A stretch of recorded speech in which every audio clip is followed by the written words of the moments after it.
Recognize this. So this is our Stoelting friend that we can't get figured out.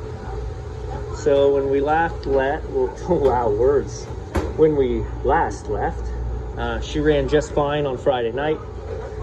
We turned it off.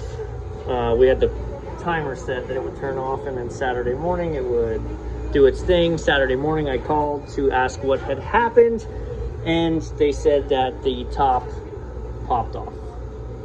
So when it started up Saturday morning, the top popped off the drive rod, which means at that point you can't even tell if it was frozen before or after, right? So the understanding between the Stoelting tech support and me on site is that the adjustment we made to the TXV solved the original problem of the overfreezing, which I verified while I was here because it pulled down, froze appropriately, stopped, everything was good. But this being damaged, they sent us a new one. So the allegation is that the reason this got damaged in the first place was the overfreezing that we've corrected. But with this being broken, it's still subject to break.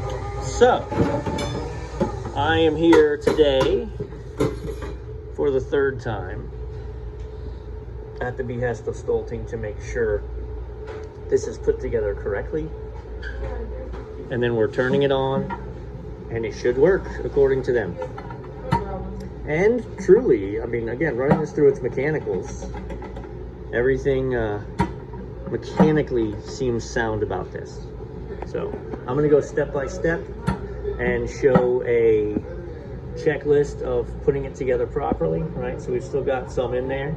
I'm gonna bricks it, so stand by. But step one, new rod in there, not damaged. Step two, stirring assembly with the spacer rod, not in the bottom, but there.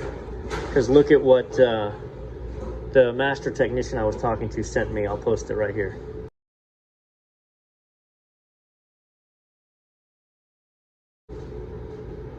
So that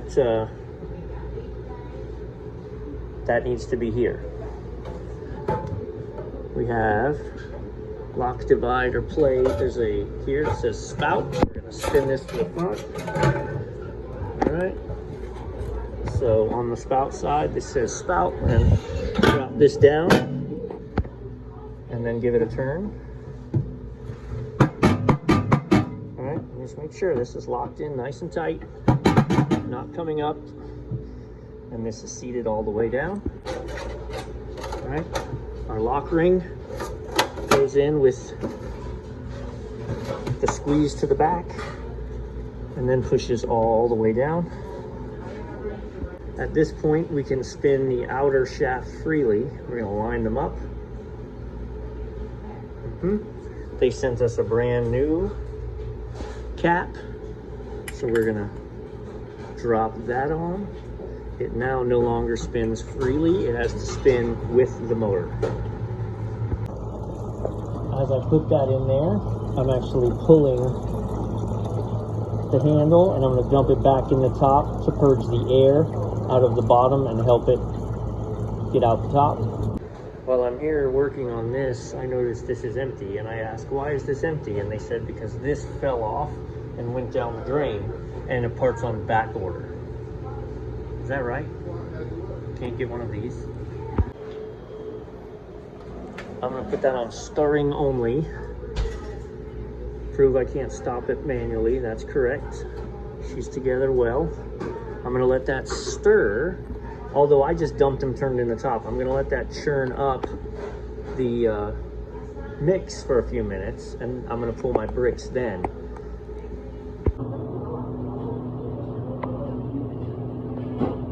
Perfect bricks.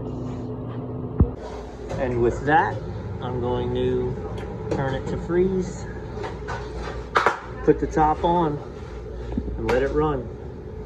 I can confirm it's been put together properly. So when the dispenser head goes up there, this goes right here. Watch.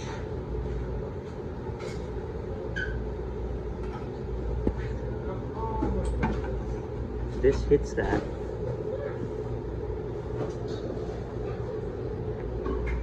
I don't really think that should be causing a problem, but I had it off and I watched it the entire time and it worked. This was on, and that's one of the only variables when it didn't. And with that, she's up and running.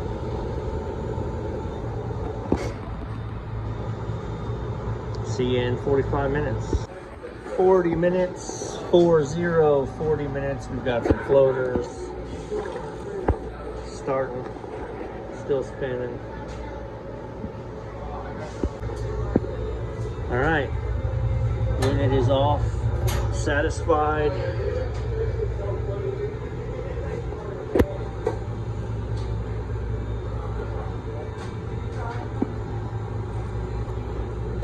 Yep, that is correct. All right, she is frozen. She is still spinning.